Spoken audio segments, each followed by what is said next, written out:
Buenos días, amadas hermanas, bienvenidas.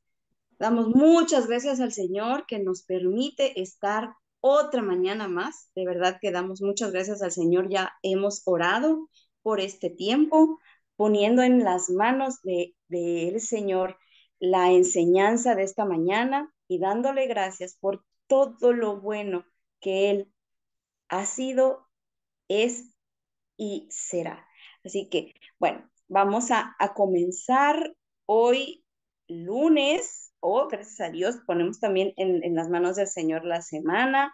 Gracias a todas las que están en vivo, gracias a quienes van a ver la grabación y el día de hoy seguimos en el estudio del libro de los Salmos. El día de hoy corresponde el 78 que está a cargo de nuestra amada Patti de Bolaños desde Cananea, Sonora, mi Patti.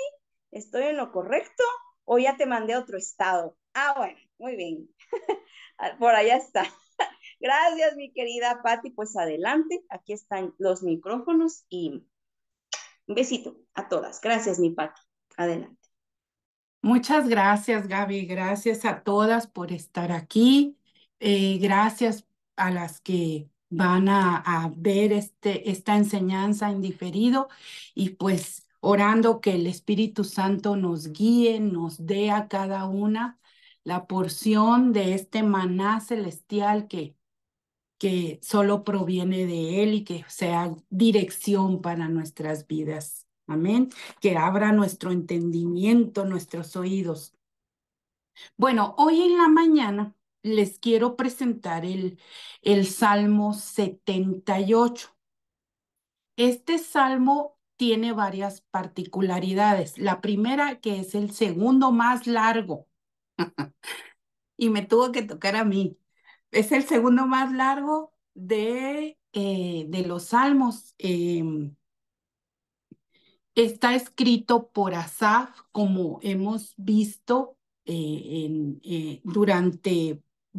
cuando empieza el tercer libro de los Salmos. Recordemos que es una compilación.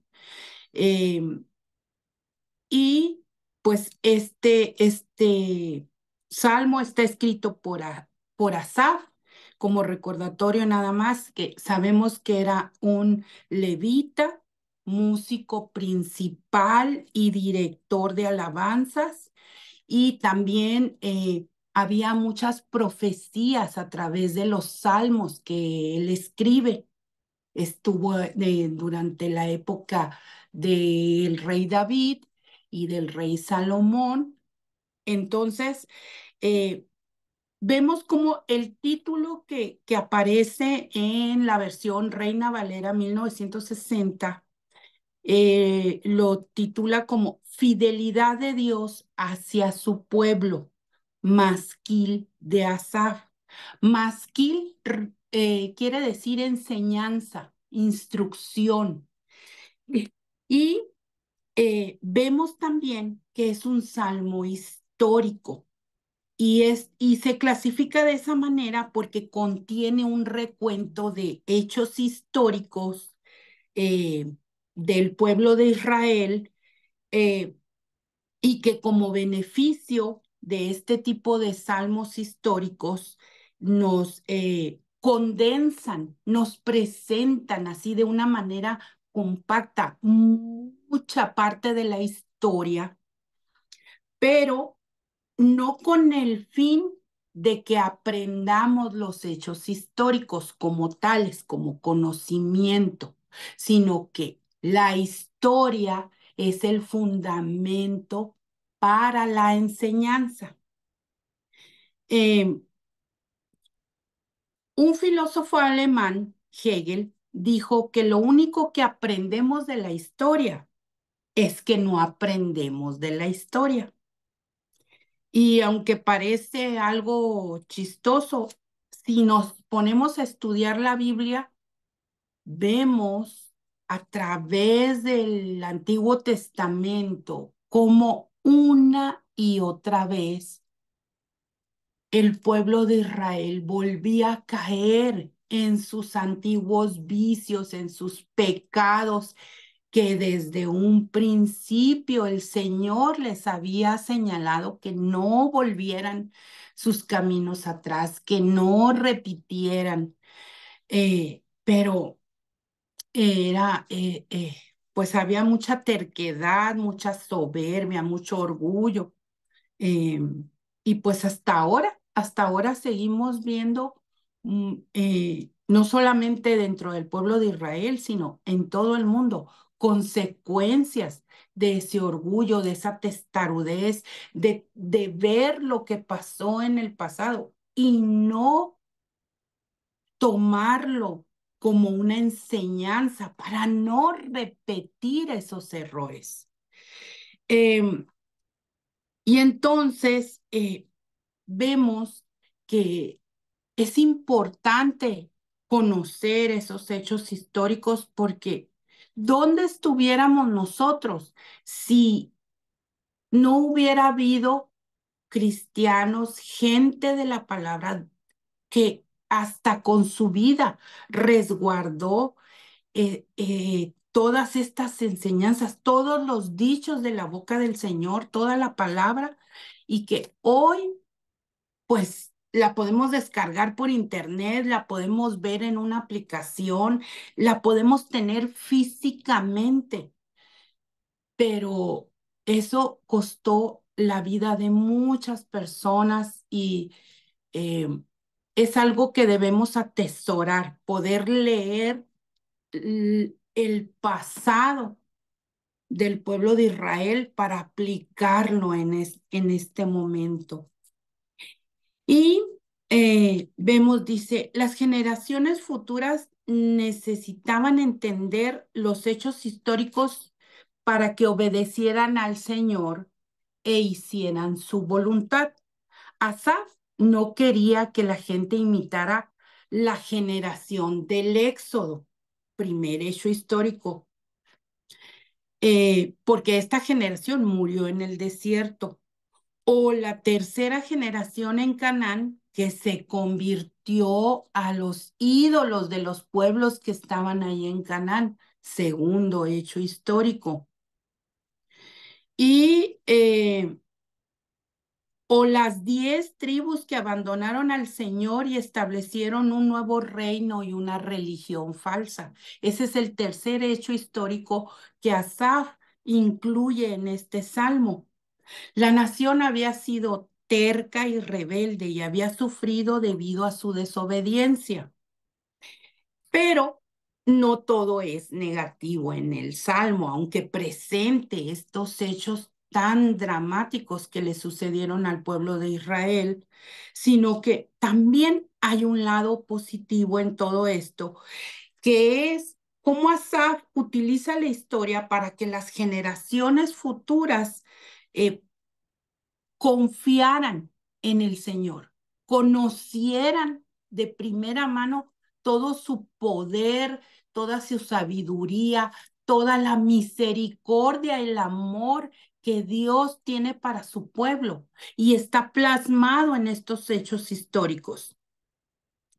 Y que eso fuera suficiente motivo para, para que las nuevas generaciones, incluyéndonos, obedezcamos la palabra del Señor. ¿Ok? Y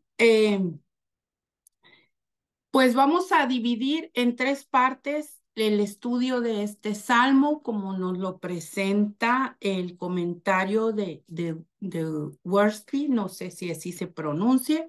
Y el primer apartado es protegiendo el futuro. Y vamos a leer el salmo, se los voy a ir leyendo. Como es un salmo muy largo, en esta ocasión no lo vamos a leer de corrido. Se los voy a ir leyendo versículo por versículo y dándoles una pequeña explicación, una exégesis de lo que este salmo y el Espíritu Santo me mostraron. Dice, escucha, pueblo mío, mi ley, inclinad vuestro oído a las palabras de mi boca. Y aquí quien está hablando es el Señor. No es Asaf, es el Señor directamente. Y luego, cuando dice mi ley, no se refiere exactamente a nada más a los libros del Pentateuco, se refiere a todo lo que el Señor en la Biblia, en su palabra nos está mostrando. ¿Ok?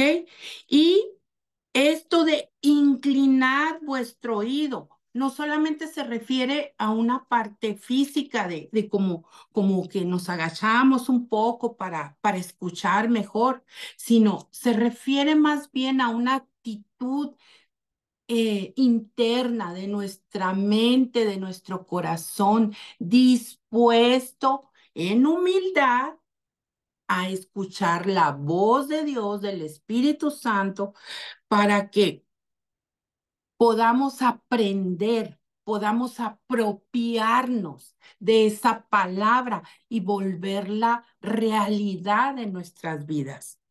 Muy bien. El versículo 2. Abriré mi boca en proverbios, hablaré cosas escondidas desde tiempos antiguos. Aquí proverbios se refiere a una especie de historias, de parábolas, y eso lo vemos muy evidente como nuestro Señor Jesucristo cuando estuvo aquí en la tierra, cómo dio sus enseñanzas a través de parábolas, a través de historias, buscando que quienes lo escuchaban entendieran el mensaje que él les estaba dando. Y esto lo podemos encontrar, Angie, si me pudieras ayudar con Mateo 13, capítulo 13, versículo 35.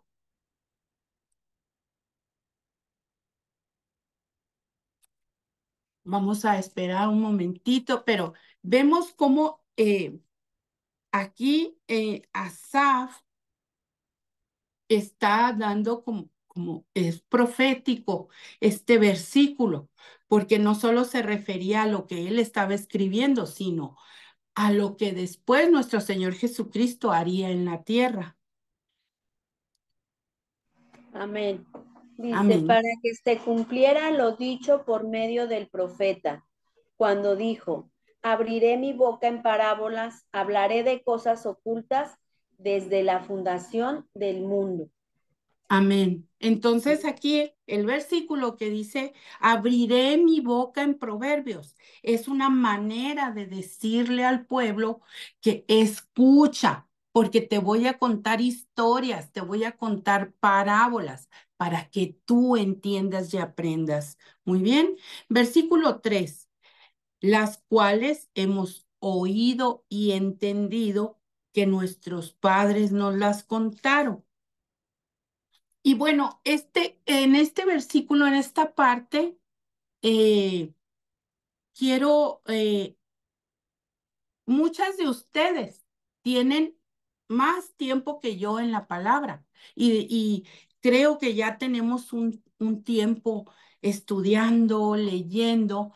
Entonces, a veces podemos decir que no hay nada nuevo, no vamos a abrir la Biblia y nos vamos a encontrar con que ya están incluidos otros versículos.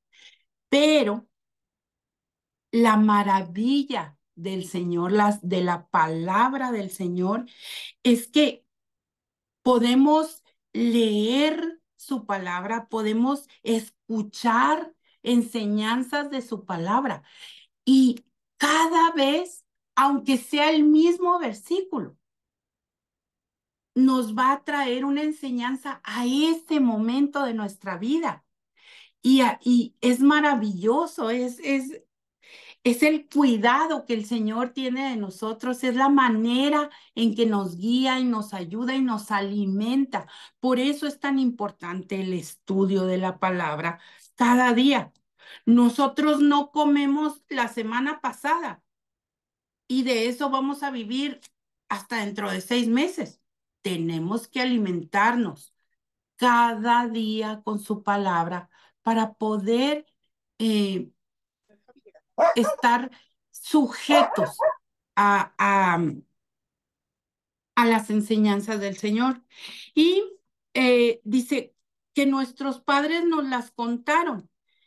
¿Por qué? Porque no sé si todas vengan de una cuna cristiana donde la palabra fue enseñada y leída desde pequeños, o a lo mejor de un hogar católico donde sí leían la Biblia, pero la mayoría de nosotras no conocíamos al Señor, no conocíamos la palabra y Él con amor, pues atravesamos un desierto y en ese desierto lo encontramos. Y es no, tal vez no tuvimos unos padres que nos contaran, pero ahí está la palabra para poderla estudiar, como les decía, en una aplicación, en internet, físicamente. Ahí está disponible. Y eso implica también que tenemos la responsabilidad, ahora sí, como padres, de transmitirla a las generaciones venideras. Porque si no, si así, como vamos a ver ahorita en la historia, viendo el pueblo de Israel cometió todos esos pecados, esa apostasía, imagínense qué será de nuestros hijos si no conocen al Señor. ¿Qué será de nuestras futuras generaciones? Y lo estamos viendo, ¿verdad?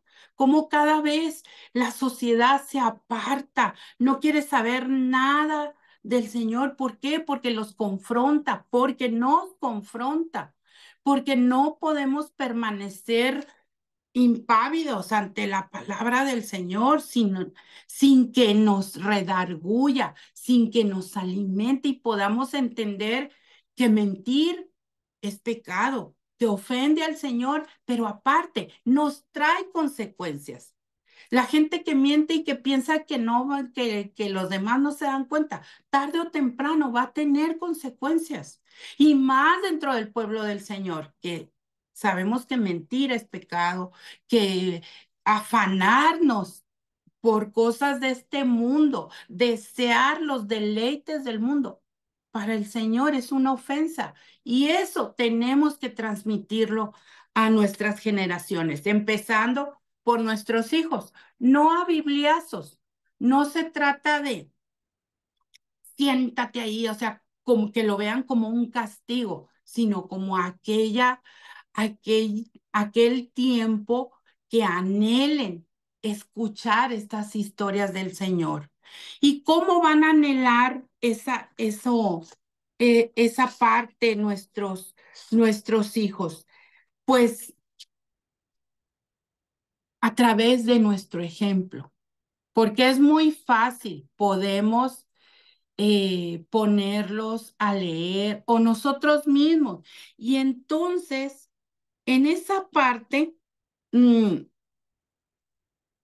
nos volvemos como religiosos, porque estamos tomando el conocimiento de la palabra. Sabemos que en la Biblia dice que el conocimiento es vanidad. Si es nada más no, yo sí me sé todo el Pentateuco y te puedo recitar todos los salmos, pero ¿de qué te sirve si en tu vida te estás desmoronando, si tu vida está llena de amargura, si cualquier viento de doctrina te mueve y entonces ya no sabes si eres salva, si no eres salva, si tienes fe, si no tienes fe? Eso, eso es la religiosidad, apropiarnos de la palabra, pero huecamente, sin aplicarla. Y vemos los versículos, les voy a leer seguidito el 4, 5, 6 y 7. No las encubriremos a sus hijos, contando a la generación venidera las alabanzas de Jehová y su potencia y las maravillas que hizo.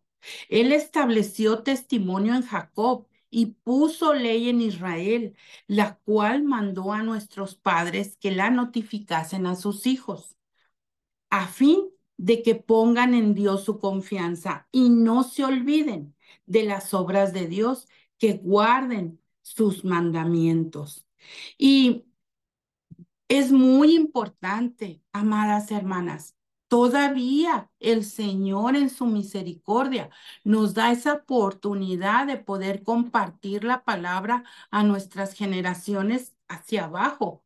Pero va a llegar un día en que eso se va a terminar. De hecho, en muchos lados ya hay persecución. Ya es delito tener una Biblia cristiana. Ya es delito compartir el evangelio públicamente.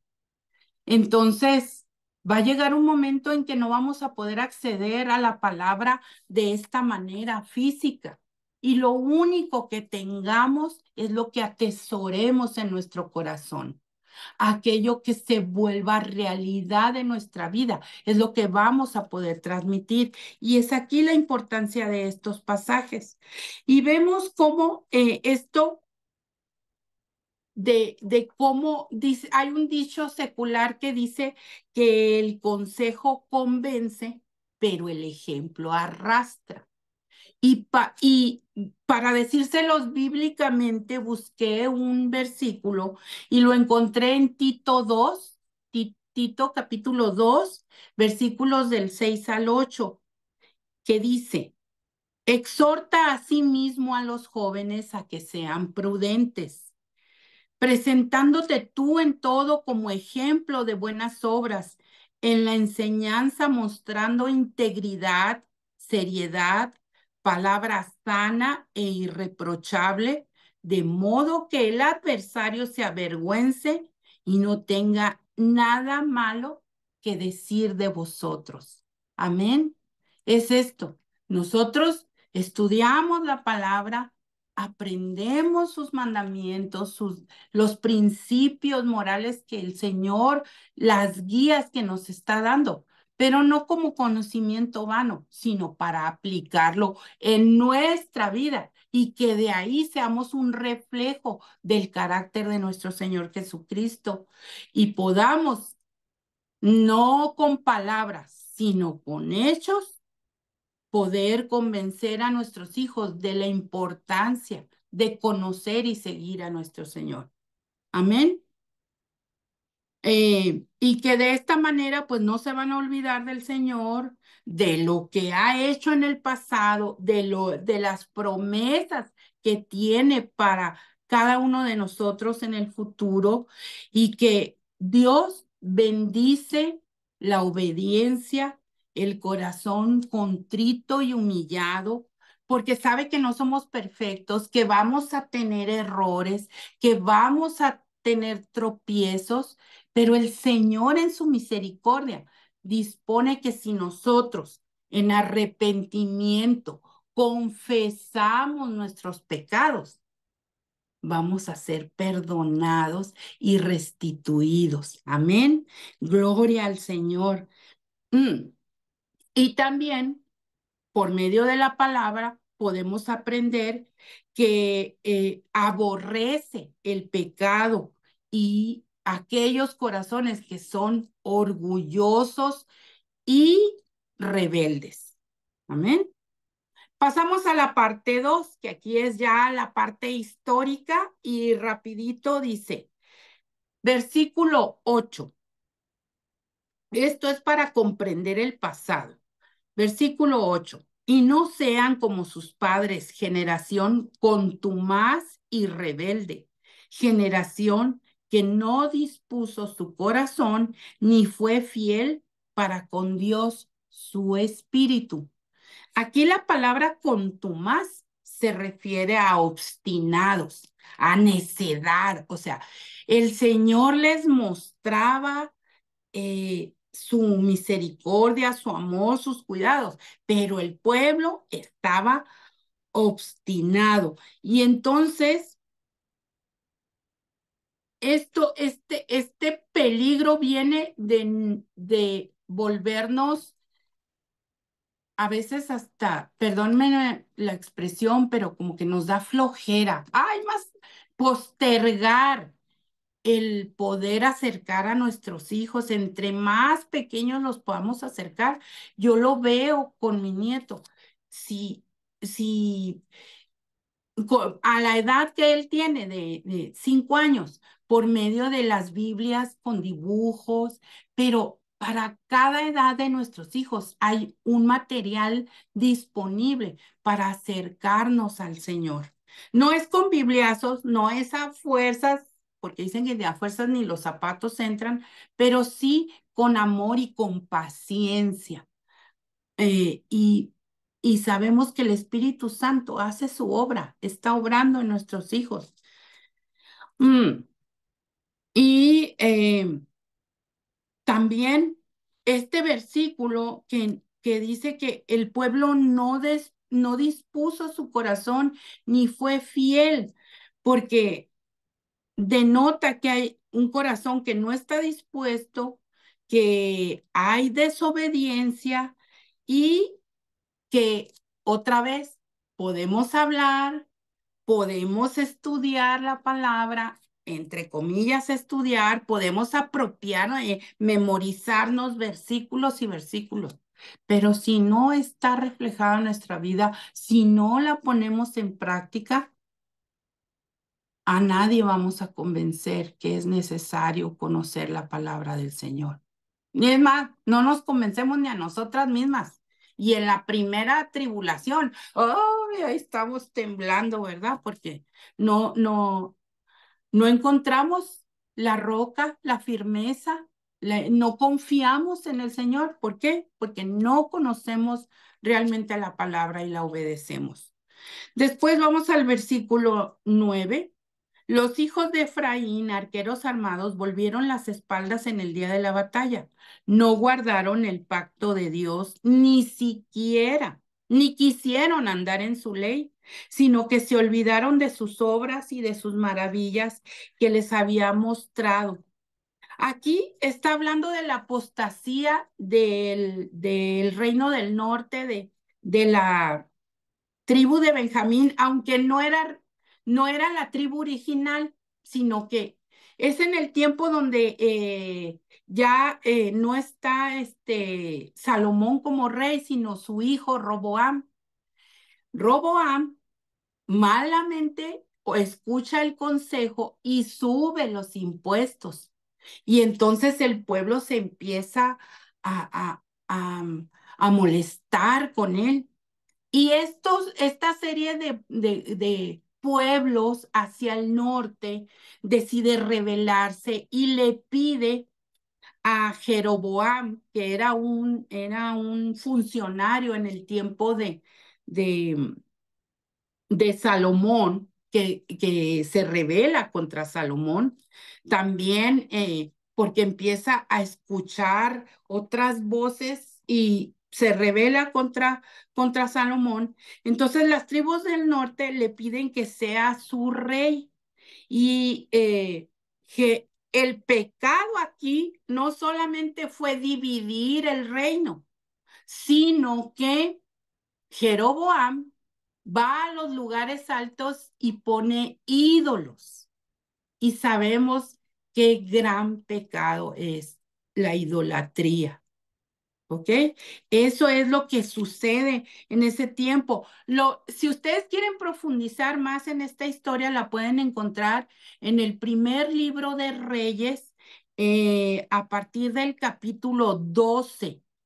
Del capítulo 12 al 16, ahí está muy explicado, es muy extenso. Yo les estoy dando una pequeña porción para que puedan darse una idea de lo que está hablando el salmista y entender por qué se le dice la apostasía de Benjamín o del pueblo del norte. Pues apostasía es un rechazo total a Dios y a sus principios. Es darle la espalda a Dios mediante la práctica del pecado conscientemente. O sea, sabemos que eso ofende al Señor y lo practicamos. Bueno, yo no espero que ninguna de nosotras no, pero la gente que apostata los pueblos que son apóstatas del Señor es eso, rechazan por orgullo y por maldad en el corazón, rechazan todo lo que el Señor representa. Amén. incluyendo, por supuesto, el sacrificio de su Hijo Jesucristo, ¿no? Lo niegan completamente. Vámonos al versículo 12. Dice, delante de sus padres hizo maravillas en la tierra de Egipto, en el campo de Zoán. Dividió el mar y los hizo pasar. Detuvo las aguas como en un montón. Les guió de día con nube y toda la noche con resplandor de fuego. Hendió las peñas en el desierto y les dio a beber como de grandes abismos, pues sacó de la peña corrientes e hizo descender aguas como ríos, pero aún volvieron a pecar contra él, rebelándose contra el Altísimo en el desierto. Ya se dan una idea de quién estamos hablando. Esto está en Éxodo. Lo vamos a encontrar todo Éxodo habla de estas cosas. Eh, pero aún volvieron a pecar contra él, rebelándose contra el Altísimo en el desierto, pues tentaron a Dios en su corazón, pidieron comida a su gusto y hablaron contra Dios, diciendo, ¿podrá tener mesa en el desierto? He aquí, ha herido la peña y brotaron aguas y torrentes inundaron la tierra. ¿Podrá dar también pan? ¿Dispondrá carne para su pueblo? O sea, yo escucho esto o lo leo y nos damos cuenta cómo ni aún viendo las maravillas del Señor, el ser humano es capaz de rendirse totalmente. En esta parte donde es el éxodo, cuando el Señor saca al pueblo de Israel, oye su súplica, su lamento, los saca de Israel y en medio del desierto, llevándolos él, siendo una columna una nube que los protegía del sol y siendo de noche ese fuego, es como un torbellino de fuego que alejaba todas las tinieblas alrededor de ellos. Aún así, el pueblo de Israel dejó de creer al Señor. Y aquí dice que el pueblo tentó el corazón de Dios. Sabemos que, porque la palabra lo dice, que Dios no es tentado por nadie, pero aquí el pueblo tuvo esas ínfulas, esa testarudez de querer, ay, a ver, y si el Señor puede hacer esto, a lo mejor, y nos puede dar carne, y nos puede dar pan, y nos puede servir la mesa como si estuviéramos en el mejor buffet del mundo. O sea, entonces aquí, pues el Señor se ofende y lo vemos, dice en el versículo 21 del Salmo. Por tanto, oyó Jehová y se indignó. Se encendió el fuego contra Jacob y el furor subió también contra Israel, por cuanto no habían creído a Dios ni habían confiado en su salvación. Sin embargo, mandó a las nubes de arriba y abrió las puertas de los cielos e hizo llover sobre ellos maná para que comiesen y les dio trigo de los cielos. Pan de nobles comió el hombre, les envió comida hasta saciarles, movió el solano en el cielo y trajo con su poder el viento sur e hizo llover sobre ellos carne como polvo, como arena del mar, aves que vuelan. Las hizo caer en medio del campamento, alrededor de sus tiendas.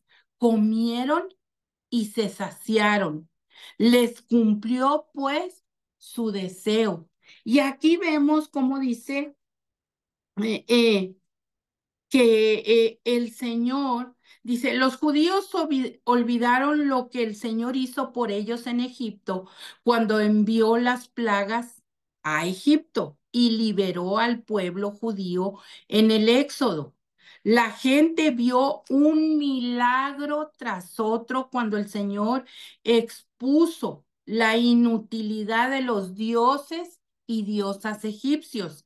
Esto lo vemos claramente en Éxodo, capítulo 12, y en Números, capítulo 33, versículo 4.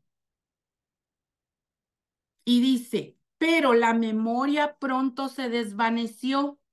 Dios guió a la nación tanto de día como de noche y milagrosamente proporcionó agua para toda la gente. Pero la gente no confiaba en el Señor, sino que lo tentó pidiéndole comida, una mesa, entre comillas, en el desierto. Envió maná, el pan del cielo, así como las codornices. ¿Se acuerdan de ese pasaje? Las codornices para comer. Eso lo vemos en Éxodo 16 y en Números capítulo 11, por si después lo quieren verificar. Pero él no los juzgó por su insolencia y apetito carnal. O sea, todo esto que el pueblo estaba pidiendo no era más que los deseos de la carne. Eso representaba como cuando, a pesar de las maravillas del Señor, de lo que vemos, de las obras que nos rodean en nuestra vida y en los seres queridos, en hermanos de iglesia, cómo platican sus testimonios de lo que el Señor está haciendo en sus vidas. No, no creemos. Ah, no, pues le pasó al hermano, pero a mí no, Señor. Y si se olvidó el Señor de mí, y si el Señor no oye mis oraciones, y ya he ayunado no sé cuántos días y he orado sobre corcholatas y el Señor no me oye. ¿Qué está pasando? ¿Por qué mi situación no cambia? Y aunque el Señor cumple, aquí lo vemos como el salmista nos dice que cumplió, el Señor les dio todo aquello que estaban pidiendo. Pero después vemos en los versículos más abajo, dice,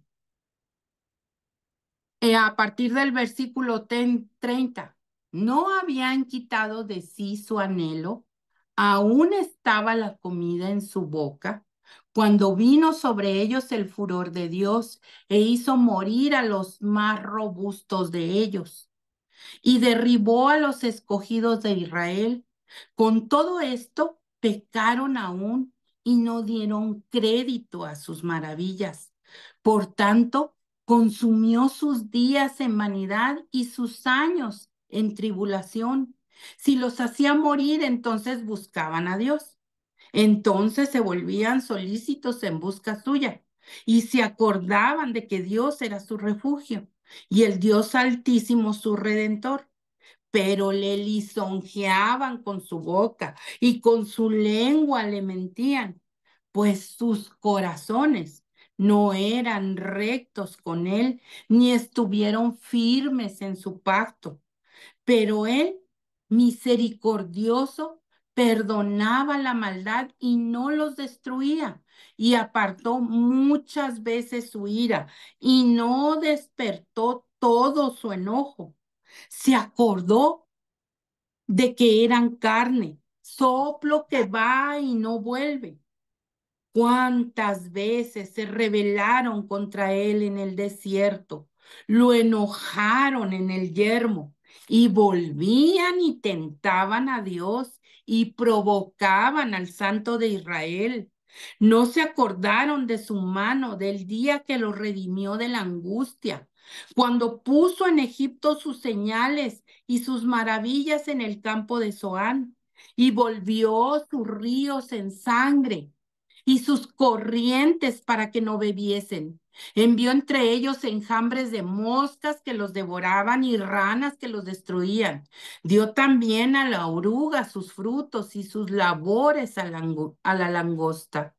Sus viñas destruyó con granizo y sus higuerales con escarcha. Entregó al pedrisco sus bestias y sus ganados a los rayos. Envió sobre ellos el ardor de su ira, enojo, indignación y angustia. Un ejército de ángeles destructores. Dispuso camino a su furor. No eximía la vida de ellos de la muerte, sino que entregó su vida a la mortandad. Hizo morir a todo primogénito en Egipto, las primicias de su fuerza en las tiendas de Cam. Hizo salir a su pueblo como ovejas y los llevó por el desierto como un rebaño. Los guió con seguridad de modo que no tuvieran temor, y el mar cubrió a sus enemigos.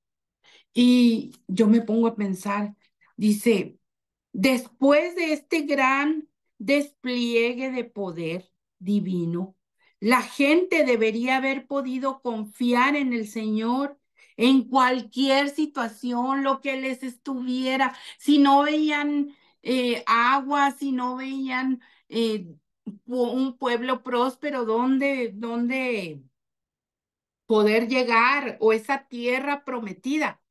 Con todo esto que ya había vivido el pueblo de Israel, tendría que haber sido suficiente para que su corazón se postrara delante del Señor y se dejara guiar. Era lo único que el Señor pedía: confíen en mí. Y aún así, en su misericordia, el Señor les muestra: mira, yo puedo cambiar a tus hijos.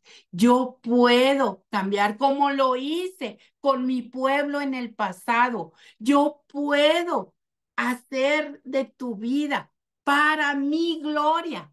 Pero ahí está el problema, en que muchas veces pedimos por la carne. Dice en Santiago: piden y no tienen porque piden mal. Pedimos mal, mis hermanas. Estamos enfocando nuestras peticiones delante del Señor como si el Señor fuera Santa Claus o los Reyes Magos o el genio de la lámpara maravillosa, que decirle: Señor, no tengo dinero, dame por favor dinero para ser una próspera en esta vida. Pero si al Señor, Él decide dejarte con esas carencias, porque tiene un propósito hermoso, divino, que no es que tengamos que comprender. El Señor no tiene la obligación de hacernos comprender sus propósitos. Por eso, por, por fe, en este tiempo pasado fue por vista, porque el Señor les hablaba, el Señor les mostraba maravillas. Yo nunca he visto un mar abrirse de lado a lado, y sin embargo, por fe, creo en las maravillas del Señor. Yo no estuve presente en la crucifixión del Señor Jesucristo, pero por fe, porque en la palabra de Dios lo dice, para mí es verdad. Esta verdad contenida en este libro es verdad, y por fe la creo. Pero si yo no me alimento espiritualmente, cada día el Espíritu Santo lo constreñimos, se va alejando. Entonces, esa fortaleza que podemos tener en un día, cuando venga la angustia, nos va a tumbar, nos va a debilitar, vamos a estar pues así, débiles, sin alimento espiritual, y tengamos cuidado con lo que pedimos, porque el Señor nos puede cumplir, pero ¿cuántas de nosotras eso que nos ha cumplido el Señor, como lo vemos aquí? El Señor les mandó, querían pan, querían carne, el Señor les cumplió, pero el Señor estaba airado y mandó corrección. Y para muchos de ellos, la corrección fue la muerte. Algo que tomaba 11 días más o menos en llegar a donde el Señor los estaba mandando, les tomó 40 años. Pasaron muchísimo tiempo dando vueltas en el mismo desierto. El Señor los cuidaba, su ropa no se desgastaba, sus zapatos no se acabaron. Y aún así, la soberbia del hombre era tan grande, la necedad del pueblo de Israel, como hoy somos necios. No confiamos en el Señor, no creemos en el Señor. Y yo sé que a lo mejor esta enseñanza no va a ser popular, no va a tener tantos me gusta, porque desafortunadamente se está haciendo una moda de no hablemos, no hablemos fuerte, no confrontemos al hermano porque se va a ir, no tienes amor para hablar la palabra del Señor. Y yo creo que el Señor nos muestra su palabra a través de estas enseñanzas, donde nos dicen, miren, mi pueblo en el pasado, yo estuve con él, les hice prodigios y maravillas y no confiaron en mí. Confíen ustedes, generación presente y generación venidera, confíen en mí. No necesito mostrarles, no necesito reparar su matrimonio o darles su mejor vida ahora para que ustedes crean en mí. Aquí está mi palabra. Por fe, crean y de verdad habrá maravillas, empezando por nosotras. Seamos obedientes al Señor, pongamos por obra su palabra. Y dice, bueno, que lo tentaron y que vemos que ahora dice Charles Spurgeon que pues que la naturaleza humana no ha cambiado. Seguimos pensando que el Señor está a nuestro servicio. Si no conocemos la palabra, si no la ponemos por práctica, aunque no lo confesemos, es que ese es el problema, que a veces decimos, no, si yo me he dedicado a hacer esto por el Señor, yo voy a la iglesia, yo convivo y hago, y pretendemos que nuestras obras sean como la muestra de que confiamos en el Señor. Pero cuando hay dificultades, nos derrumbamos, llega la depresión, llega la duda. ¿Y será que el Señor podrá? ¿Y será que el Señor esto? ¿Y será que el Señor lo otro? Y el Señor está airado, el Señor está muy descontento con este corazón, con el pueblo que se ha alejado, no solamente su pueblo escogido, sino todos aquellos que somos llamados hijos por adopción mediante el sacrificio de nuestro Señor Jesucristo. Y por último, hermanas, esta última parte, bueno, no, falta los pecados de Canaán que van del versículo 54 al 64. Dice que este pasaje trata donde muere esa generación del Éxodo, llegan y por medio, ya están con Josué, que los está liderando, llegan a la tierra prometida, empiezan, dice, bajo el liderazgo de capaz de Josué, conquistaron la tierra y reclamaron su herencia y durante las generaciones obedecieron al Señor. Durante 2 generaciones obedecieron al Señor. Pero la tercera generación repitió los pecados de sus antepasados y olvidó lo que el Señor había dicho y hecho. Esto lo vemos en los versículos 56 y 57, que se los leo. Sino que se volvieron y se rebelaron como sus padres, se volvieron como arco engañoso, le enojaron con sus lugares altos y le provocaron a celo con sus imágenes de talla. Volvieron a la idolatría, entraron a Canaán y en lugar de obedecer al Señor y destruir todos esos altares que encontraron, todos esos ídolos que había en esa tierra, empezaron a ponerles altares ellos mismos. Ahora, poniéndolo en cuántas de nosotras a veces sin darnos cuenta estamos poniendo altares, tenemos ídolos en nuestro corazón y no nos damos cuenta. Yo misma aquí, yo les confieso, yo idolatraba a mi marido y aunque lo culpaba de todas mis desgracias, después el Espíritu Santo me mostró que en realidad lo que estaba pasando era idolatría, era mi pecado lo que estaba reflejando toda esa podredumbre a mi alrededor. Y como dice su palabra, si confiesas tu pecado, si te arrepientes, va a llegar esa mano del Señor a restituir tu vida. Y bueno, dice, en lugar de destruir los altares y los ídolos, el pueblo judío se mezcló con la gente de la tierra y aprendió sus malos caminos. Y Dios tuvo que disciplinar a su gente, entregándola a sus enemigos. Eso lo vemos en el versículo 59. Lo oyó Dios y se enojó y en gran manera aborreció a Israel. Imagínense ese amor tan grande de cuidar, de sacar de Egipto a su pueblo, cuidándolo en el desierto.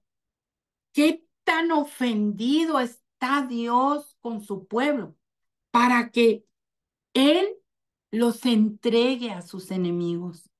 Y vemos cuánta muerte y cuánto sufrimiento.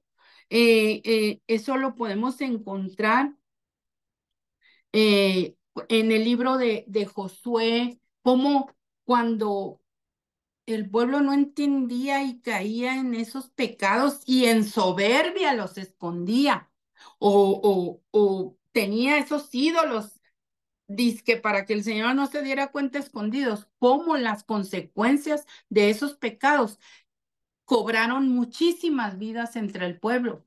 Y pues así puede suceder y sucede en nuestras vidas cuando no somos capaces de confesar nuestro pecado a la luz de la palabra de Dios. Entonces, se ha dicho bien que en un cambio en las circunstancias no supera una falla en el carácter. Y la historia de la nación judía ilustra la verdad de esta declaración. Ya sea viendo en Egipto, viajando en el desierto o viviendo en su propia tierra, el pueblo de Israel era propenso a querer su propio camino y rebelarse contra el Señor. Cuando los castigaron, fingieron arrepentimiento, experimentaron la ayuda de Dios y fueron perdonados, pero a poco tiempo volvieron a estar en problemas. Pero aquí el autor de este estudio nos plantea, ¿hay alguna persona o individuo libre de este mal? Dice, al menos los escritores judíos que nos dieron la Biblia fueron honestos al registrar sus pecados y sus logros. La iglesia de hoy puede aprender de ambos. Y es por eso la importancia de estudiar el Antiguo Testamento, el Nuevo Testamento y entender cómo el Señor bendice a través de la obediencia y también corrige, reprende y maldice a través de la apostasía y la desobediencia. ¿Ok? Y esto lo vemos reflejado en Primera de Corintios 10, del versículo 11 al 12. La primera carta a los Corintios que escribió el apóstol Pablo, en el capítulo 10, de versículos 11 y 12, que dice: y estas cosas les acontecieron como ejemplo y están escritas para amonestarnos a nosotros, a quienes han alcanzado los fines de los siglos. Así que el que piensa estar firme, mire que no caiga. Amén. Podemos estar repasando la palabra, pero si no la ponemos por obra, si no somos diligentes, si no somos, como dice nuestra hermana Luz, intencionales en poner por obra y obedecer la palabra de Dios, por más versículos que estudiemos todos los días, no tendremos esa firmeza que es la roca, que es nuestro Señor Jesucristo. Nos vamos a estar tambaleando, van a llegar problemas, porque van a llegar y llegan. Van a llegar desiertos, van a llegar tribulaciones y vamos a estar en sequedad, así como estoy yo ahorita. Espérenme, déjenme tomarme un traguito.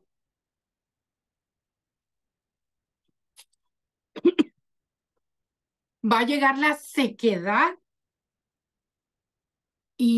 y no vamos a encontrar dónde tomar aliento, dónde poder saciar esa sed, porque es conocimiento hueco, vano. Y por último, hermanitas, ya para terminar la tercera parte de este estudio, está titulado Apreciando el presente.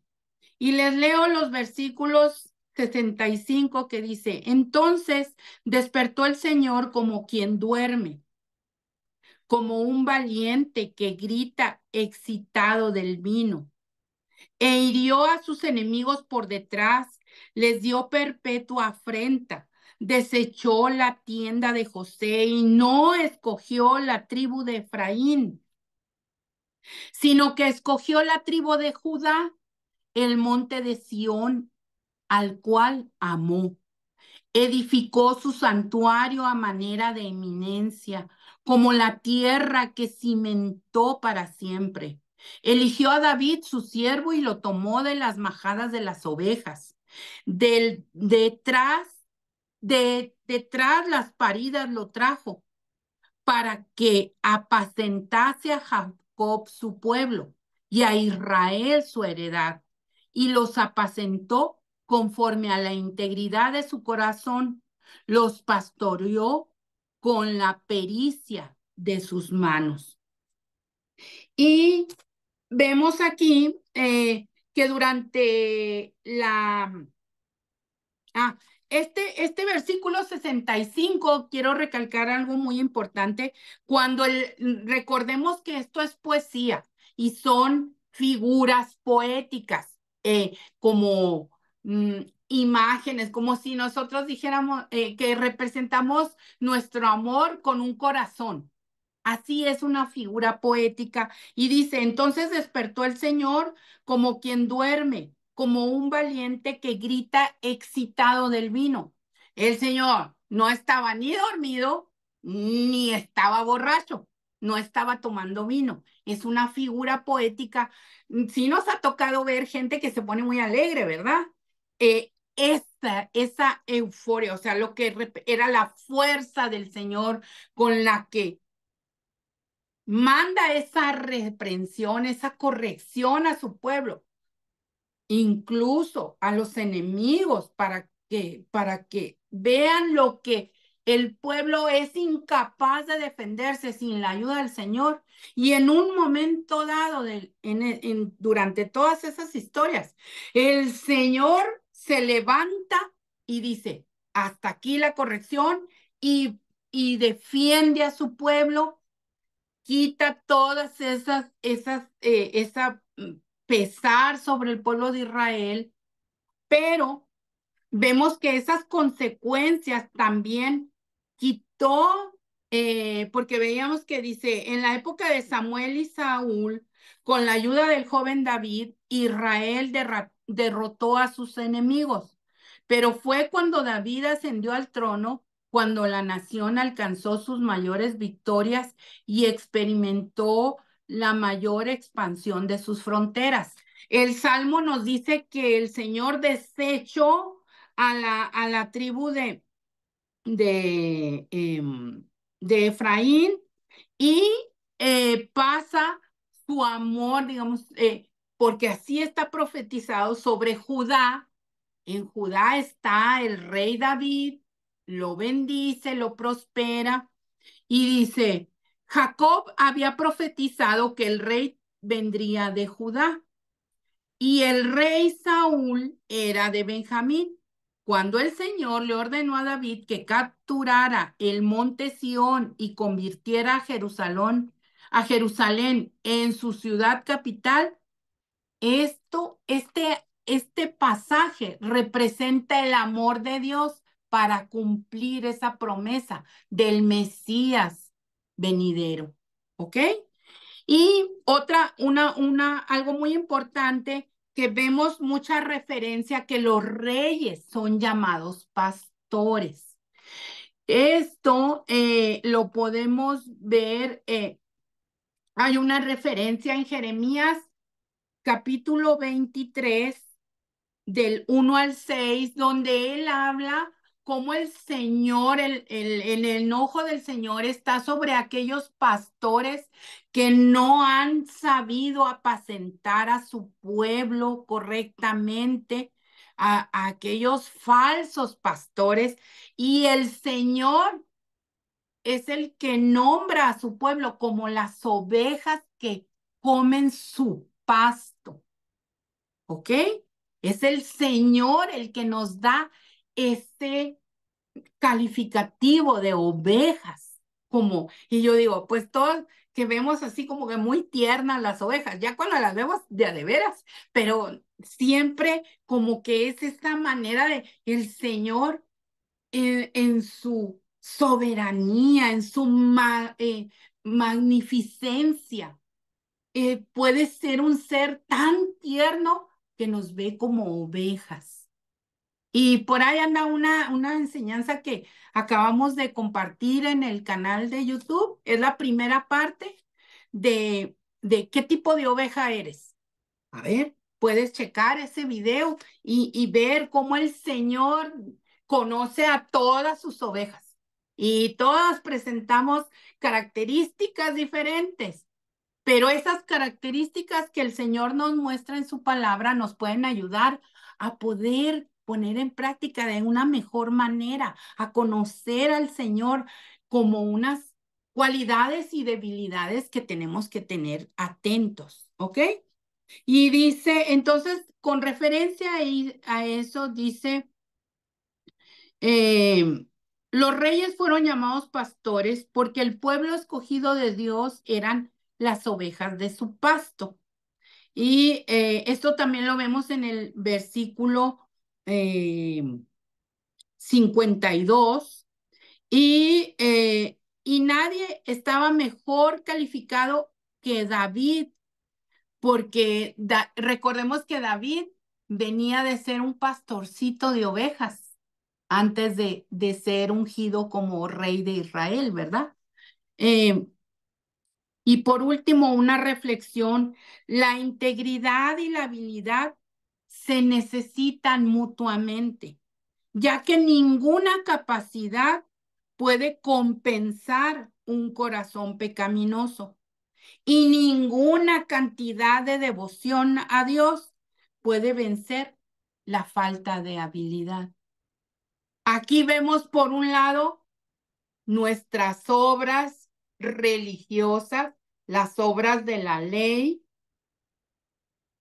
la religiosidad de que yo, la Biblia, y no, y por mi culpa, por mi gran culpa, y todas esas cosas por religiosidad contra la lectura, la meditación, la apropiación de la palabra y ponerla por obra para ser ejemplo y representar de la mejor manera el carácter de nuestro Señor Jesucristo. Todos esos atributos de sabiduría, de dominio propio, los frutos del Espíritu. Bueno, más bien, el fruto del Espíritu que abarca todas estas cualidades que el Señor Jesucristo cumplió cabalmente al 100%. Estamos llamadas a ir por los perdidos a través de ese fruto que podemos dar si somos diligentes, si somos, ¿qué les dije ahorita? Si somos, tenemos esa decisión de servir al Señor, ¿ok? Pues sería todo, mis hermanas. Espero que, aunque es una enseñanza larga, haya sido y sea de, pues, que redarguya sus corazones, que edifique sus vidas. Y si les ha gustado esta enseñanza, compártanla, denle like y si Dios quiere, pues nos vemos en una próxima ocasión. Muchísimas gracias. Gracias, mi querida Patti. Gran enseñanza, confrontante enseñanza, porque al ver todo esto habrá que vernos a nosotras, que como su pueblo, a ver si no estamos siendo igual terca, rebelde, que nos olvidamos de lo que Él ha hecho por nosotras. Dejamos de ver sus maravillas y nos vamos tras ídolos, que es fácil desviarnos, ¿verdad? Es bien fácil desviar nuestro corazón. Entonces, que el Señor nos haya dado esta enseñanza el día de hoy es para justo yo siento para ver mi corazón. ¿Quién reina mi corazón? ¿Quién reina mis pensamientos? ¿Quién reina en mi vida? Si verdaderamente estoy obedeciendo sus mandamientos o me estoy haciendo de oídos sordos a lo que Él me dice, a lo que Él me ha estado diciendo que debo hacer, para darle toda la gloria y toda la honra a su nombre. Así que, wow, esto nos ha dejado para pensar, para que lo llevemos en introspección, de poder analizar, ¿verdad? De que con la ayuda del Espíritu Santo podamos ver qué tipo de ovejas somos, como bien comentaba Patti con la primera parte de la enseñanza que se ha compartido, en qué he entristecido el corazón del Señor. Así que muchas gracias, mi querida Patti, gracias a cada una que estuvo con nosotros y una enseñanza. Hoy estuvo largo el capítulo, pero damos muchas gracias a Dios por esta porción. Despido la grabación. Bye bye, nos vemos mañana primeramente Dios.